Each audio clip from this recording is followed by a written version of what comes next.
फिर main character था अन्ना आंदोलन का अन्ना हजारे। अन्ना नहीं ये आंधी है, आज का गांधी है। एक चेहरा मिला, ईमानदार, आंदोलनकारी, इस तरह का, और उसे सेंटर में बिठाया गया और उसके नाम पर पूरा खेल रचा गया। आज की डेट में अन्ना जैसा कोई आ जाए तो लोग शायद उस आदमी की तरफ देखे भी नहीं। तो कोई चेहरा चाहिए था। अब उस चेहरे की कमी कौन पूरा कर रहा है? लद्दाख से आए सोनम वांगचुक, पर्यावरणविद, सोशल वर्कर, सरकार जिससे जलती है, सरकार ने जेल में डाला है, वो कैरेक्टर सोनम वांगचुक प्ले कर रहे हैं। फिर क्योंकि 12-14 साल में चीज़ें बहुत बदल गई है, हिंदू मुसलमान का तड़का बड़ा ज़रूरी है। भाई बीजेपी हिंदू मुसलमान करती है, वो भी तो आना चाहिए ना। तो एक मुस्लिम कैरेक्टर, अब मुझे नहीं मालूम कौन है, जुनैद मोहम्मद, उनकी इंट्रोडक्शन होती है कि वो उस आंदोलन में बैठे बच्चों के लिए खाने पीने का इंतज़ाम कर रहे हैं। अच्छी बात है, ईमानदारी से कर रहे होंगे, मेरे को कोई शक नहीं है उनसे। लेकिन सवाल ये उठता है कि ये काम कोई हिंदू, कोई सिख, कोई और भी कर सकता था। एक मुसलमान कैरेक्टर कहाँ से मोहम्मद जुनैद आए और क्यों उन्होंने बच्चों या स्टूडेंट्स के नाम पर ये जो मूवमेंट चलाई जा रही है, इसी को चुना। यहाँ पर हम लोग 3 दिन से बैठे हुए हैं। किसकी वजह से बैठे हुए हैं? किसकी वजह से बैठ पाए? मोहम्मद भाई, मैं बताता हूँ आपको। मोहम्मद भाई हमें पानी पिला रहे, खाना खिला रहे, सुबह सुबह पकोड़े खिला रहे। अगर मोहम्मद भाई हमारा साथ नहीं देते तो क्या हम 3 दिन तक यहाँ पर बैठ पाते? ये लोग हमें कितना भी बांट पाए, जब तक मोहम्मद भाई का साथ हमारे साथ है, कोई इस मूवमेंट को, उन लोगों से कहना चाहता हूँ कि किसी से भी देशभक्ति का सर्टिफिकेट मत मांगिए। देशभक्ति का सर्टिफिकेट मांगने वाले आप कोई नहीं होते हो। हम लोग तय करेंगे हम कौन है, और हमें पता है। मुझे तो लगता है मेरे से बड़े देशभक्त मोहम्मद भाई है, क्योंकि मैं तो बस बैठा हुआ हूँ। यहाँ पर जो लोग आ रहे हैं उनकी सेवा मोहम्मद भाई कर रहे हैं। सही बात है। अभिजीत दीपके कह रहे हैं कि जब तक जुनैद हैं तब तक हमारे इस आंदोलन को कोई हिला नहीं सकता। फिर ये वीडियो देखिए, ये इन्हीं अभिजीत का वीडियो है। कहा जा रहा है, मुझे नहीं मालूम, मैं इसकी पुष्टि नहीं करता, कहा जा रहा है कि दिल्ली के एक लग्जरी होटल में रहते हैं। आंदोलन के लिए जो बच्चे आए हैं वो जंतर मंतर की कड़ी धूप में वहाँ बैठे रहते हैं। ये बीच बीच में जाके अपने लग्जरी होटल में आराम करते हैं, ये कहा जाता है। खैर, मैं फिर कह रहा हूँ कि मैं इस वीडियो की पुष्टि नहीं करता, लेकिन एक सवाल मेरे दिमाग में तो ज़रूर आता है कि इतना सब कुछ ऑर्गेनाइज किया जा रहा है, अभिजीत दीपके खुद ट्रैवल कर रहे हैं, इतने बढ़िया होटल में रह रहे हैं, नो डाउट रह रहे होंगे, पक्की बात है। सौरभ दास के स्टाइल आपने देखा ही है, अलग अलग शहरों में ये लोग जा रहे हैं। फाइनेंस कहाँ से आ रहा है? कौन है जो इस सब को फाइनेंस कर रहा है? 1 दिन का होता मान जाता मैं, 2 दिन का होता मान जाता, जंतर मंतर पे ही बैठे 1 हफ्ता गुजर जाते मान जाता। अलग अलग शहरों में जाकर अलग अलग वक्त पर ये ऑर्गेनाइज करना बिना पैसे के तो संभव नहीं है। और सबसे बड़ा सवाल, जो सरकार राहुल गांधी की स्कूबा डाइविंग की जांच करती है, राहुल गांधी ने स्कूबा डाइविंग कर कितना पैसा खर्च किया उसका पता लगाती है, कहती है राहुल गांधी ने 26 करोड़ रुपए खर्च किए स्कूबा डाइविंग पर, वो सरकार आज तक ये क्यों नहीं बता रही कि ये जो सीजेपी का आंदोलन है इसके पीछे कौन पैसा लगा रहा है, कहाँ से पैसा आ रहा है और कौन इसको फाइनेंस कर रहा है? क्यों सरकार इसका पता नहीं लगा रही है? अगर पता है तो बता क्यों नहीं रही है?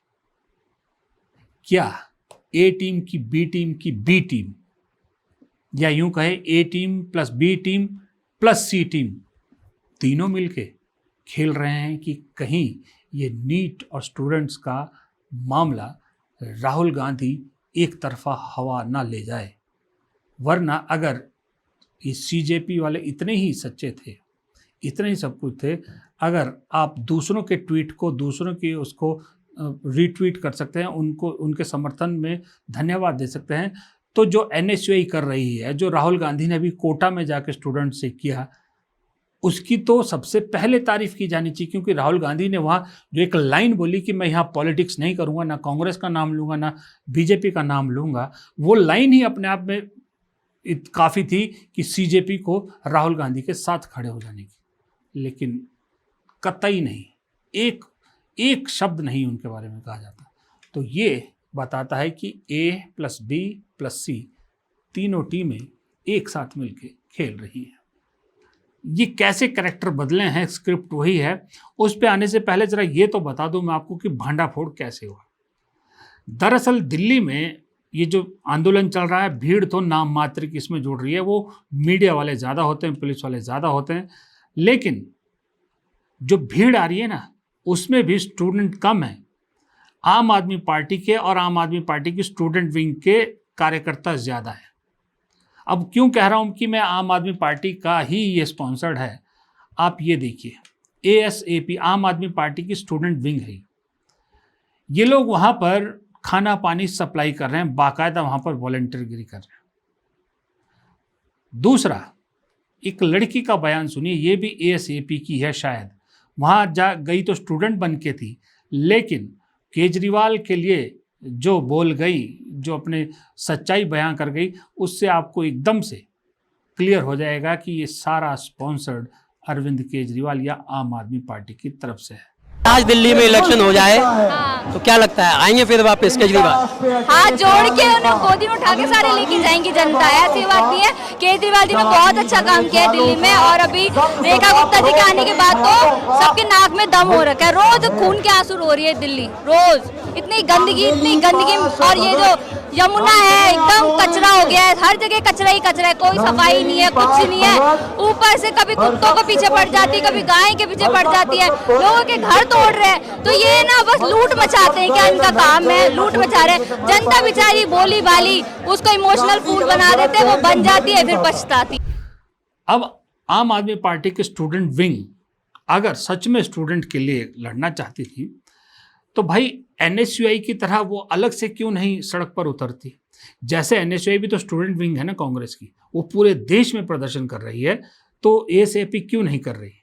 क्यों कॉकरोच जनता पार्टी को समर्थन कर रही है वो? जबकि कॉकरोच जनता पार्टी तो अभी कोई पार्टी भी नहीं है, एक तरह से एक हुजूम है, भीड़ है कुछ स्टूडेंट्स की। तो आप तो ज़्यादा संगठित हो, आप तो खुद कर सकते थे, लेकिन नहीं किया, क्योंकि वो जानते थे कि क्रेडिबिलिटी ज़ीरो है, विश्वसनीयता ज़ीरो है, कोई साथ नहीं आएगा। इसलिए कॉकरोच जनता पार्टी नाम का मुखौटा आगे कर दिया और उसके लिए अपना ही एक पुराना साथी अभिजीत दीपके को चुना गया।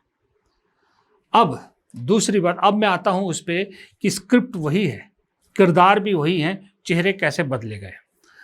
अब आप देखिए, जब अन्ना आंदोलन चल रहा था उस वक्त एक नाम बहुत उभरा कि IRS की नौकरी छोड़कर भ्रष्टाचार के खिलाफ लड़ाई लड़ने के लिए एक शख्स उतरा है अन्ना के साथ, नाम है अरविंद केजरीवाल।